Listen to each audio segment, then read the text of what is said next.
RTI Live News. Ask for right. Suryapet జిల్లాలో అక్రమంగా ration బియ్యం తరలిస్తున్న నిందితులను మీడియా ముందు ప్రవేశపెట్టారు జిల్లా ఎస్పీ రాహుల్ హెగ్డే. ఖమ్మం నుండి హైదరాబాద్ కు తరలిస్తున్న 12 లక్షల రూపాయల విలువ 30 టన్నుల పీడీఎస్ రేషన్ బియ్యాన్ని సూర్యాపేట జనగాం క్రాస్ రోడ్డు వద్ద పట్టుకున్నారు పోలీసులు. 4 నిందితులను అరెస్ట్ చేసి ఒకరు పరారీలో ఉన్నారు. నిందితుల వద్ద నుండి ఒక లారీ 3 అశోక్ లేలాండ్ వాహనాలను స్వాధీనం చేసుకున్నారు.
కేజెస్ పైన నిఘా పెడుతూ మనకు ఒక ఇన్ఫర్మేషన్ వస్తుంది. జనగాం క్రాస్ రోడ్ దగ్గర ఒక లారీ వస్తుందని ఆ వెహికల్ చెకింగ్ చేస్తున్న ఆఫీసర్స్ లారీ పట్టుకుంటారు.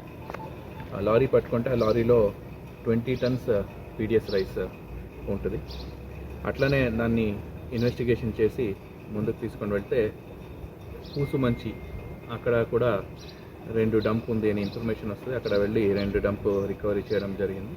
దాంట్లో 10 టన్స్ పీడిఎస్ రైస్ రికవర్ అయింది.